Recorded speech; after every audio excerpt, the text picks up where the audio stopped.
Y se encuentra conmigo esta noche, le agradezco muchísimo, Carolina Hernández. Ella es economista, es investigadora de la UAM y vamos a hablar del tema económico que está detrás de todo esto, siempre muy presente. Querida Carolina, bienvenida, que además me da mucho gusto porque espero que me vas a seguir acompañando en próximos episodios de Punto de Referencia. Muchísimas gracias, Azul. Esperemos que así sea.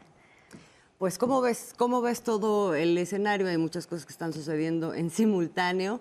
Este intento de establecer una relación entre el tema de seguridad y lo económico, hoy quedó patente que está caminando cada uno por su lado, aunque de pronto se usa o se intenta usar como chantaje, pero parecería que México no deja de caer parado. Muchos dicen que son cosas que no dependen del propio gobierno mexicano o del propio México, pero ¿tú qué piensas? ¿No hay ciertas cosas ya estructurales de las que podemos hablar? Por supuesto que sí. O sea, me gustaría comenzar diciendo que depende de todo el proceso de transformación que hemos tenido en este país. O sea, no es algo menor decir que en 2018, como se anunció hace 2 días, el sistema y el Estado mexicano se han transformado. Se ha cambiado el sistema económico que se tenía y esto ha dado una fortaleza porque ahora tenemos un país que es estable en términos políticos, en términos económicos y en términos sociales, algo que no tienen muchas otras naciones occidentales en estos momentos y también Estados Unidos. Estados Unidos, que se ha caracterizado por tener un patrón de acumulación militarizado, ahora presenta una serie de dificultades al interior de su territorio, pero también en sus relaciones con el exterior.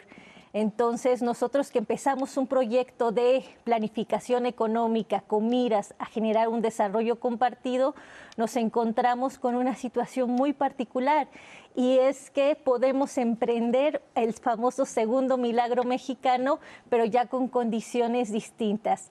Recordemos que el primer milagro mexicano se da en la mitad del siglo XX cuando la hegemonía de Estados Unidos va en ascenso, cuando Estados Unidos se está convirtiendo en esta potencia.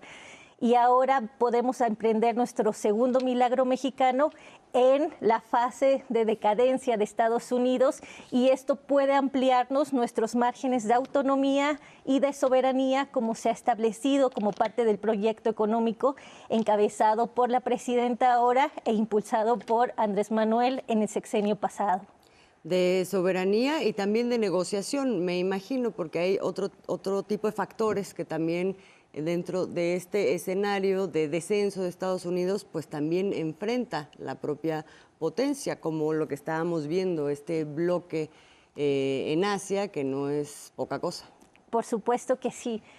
Desde que Donald Trump llegó a la presidencia, ha buscado recuperar estos puntos estratégicos del mapa que le permitió en el siglo XX ascender como potencia. Pero no se ha dado cuenta o lo está descubriendo recientemente con mucha sorpresa que los chinos les cambiaron el mapa. Nos encontramos una asociación económica, política que busca mayor integración y que está siendo muy bien recibida por los países que les están conformando porque les da esos grados de independencia. En las declaraciones que se han impulsado desde China se reconoce este apoyo al desarrollo acelerado de los países, pero con independencia.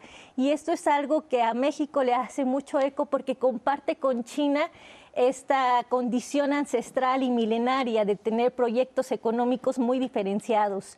O sea, México tiene una riqueza histórica, política y cultural muy singular.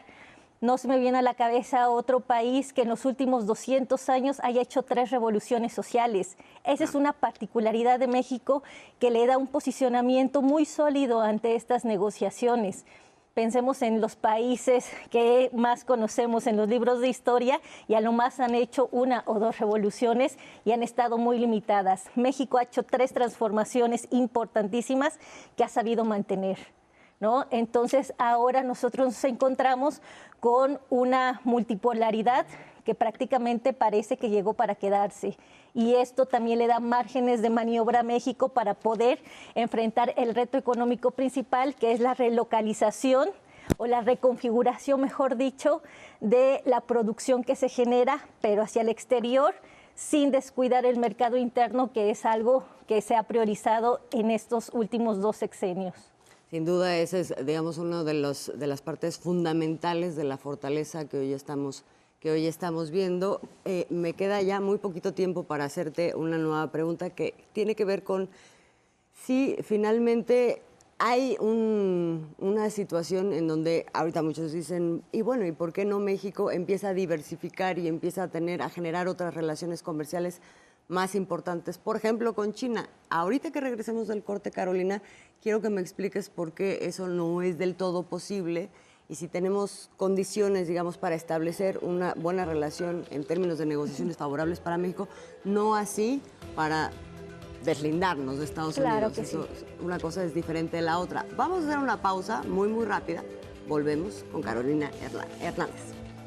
Ya estamos de regreso en Punto de Referencia. Estoy platicando con Carolina Hernández, investigadora economista de la UAM, sobre, bueno, la relación con Estados Unidos, pero en lo que se refiere, que no se puede ver despegado nada, pero en lo que se refiere al tema económico y al propio proceso mexicano que estamos platicando. Esta idea que de pronto sale frente al, sí, un momento de fortalecimiento de la economía mexicana, de solidez, pero que de pronto dicen, bueno, ya, suelta a Estados Unidos. ¿Cómo lo ves? Pues mira, en economía, cuando se aborda desde la ciencia, con todos los elementos que nos está brindando esta disciplina, podemos entender que hay procesos económicos. No podemos hacer análisis si no vemos las condiciones materiales en cada uno de los momentos. Esto lo menciono porque desde el sexenio pasado hemos tenido el principio de anticipación. ¿Qué quiere decir esto? Que estamos buscando un modelo económico que de forma simultánea pueda producir en el espacio-tiempo global, pero también en el mercado interno, en el espacio local. Claro. Y esto es muy importante porque durante los años del neoliberalismo la estrategia fue secundaria exportadora, es decir, que todo nuestro crecimiento dependía de las exportaciones del exterior. Pero también podemos darnos cuenta que hay un proceso de reconversión, porque Estados Unidos ha perdido la autosuficiencia al interior de su país, es decir, consume más de lo que produce. Y en ese sentido, México ha sabido insertarse en ciertos segmentos de la producción que resultan también importantes para este proyecto. El principio de simultaneidad es algo que no entienden los que no estudian la ciencia económica a profundidad. Entonces, nosotros tenemos en este momento el reto de reconstituir el destino de nuestra producción. No adolecemos de falta de producción, sino de dónde colocamos los productos que hemos sabido generar y también cómo incentivar la demanda interna. Entonces, están trabajando en 2 frentes.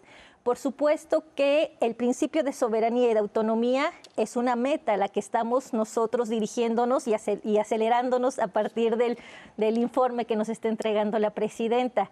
Pero pues no se puede romper de inmediato. El neoliberalismo, viéndolo en unas formas pues así muy ilustrativas, fue como una daga que le metieron a la economía mexicana. Pero tú no puedes extraer una daga porque si no desangras a la persona. Entonces lo que tienes que hacer es una estrategia de manera de que digas, voy a quitar el daño, pero sin que esto afecte de forma sustancial a nuestra economía, porque nos volcamos al crecimiento hacia el exterior durante 40 años. Fue un proceso que les llevó también sus añitos. Particularmente hacia Estados Unidos. Totalmente, ¿no? Y en general hacia Estados Unidos, porque el 85% de las exportaciones van para Estados Unidos y el 91% para todo el continente. Y aquí nos encontramos un fenómeno particular. Las importaciones se han diversificado. Ahorita el 55% de las importaciones son de Estados Unidos, porque ya tenemos otros países con los cuales hay relaciones. Entonces esto también es interesante para ver cómo van a ser las negociaciones de los acuerdos, máxime si se están generando bloques económicos.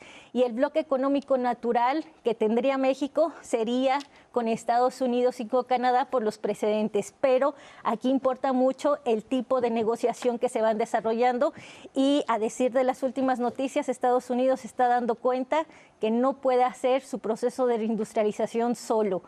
En el siglo XX, los países que se industrializaron fue por sustitución de importaciones a escala nacional, pero ahora la sustitución de importaciones tiene que ser regional porque las condiciones han cambiado sustancialmente porque el proceso productivo se transnacionalizó. Nada de lo que vemos aquí es producido en un solo país, sino que hay una fragmentación y segmentación de este proceso productivo que nosotros podemos aprovechar, dado que nos estamos anticipando a partir de la planificación económica. La buena noticia es que hay esa conciencia, porque sí, No efectivamente es solo dependen la de nosotros conciencia, tanto como nosotros de ellos. Por supuesto, está en el trazado, en nuestro proyecto, en el Plan Nacional de Desarrollo.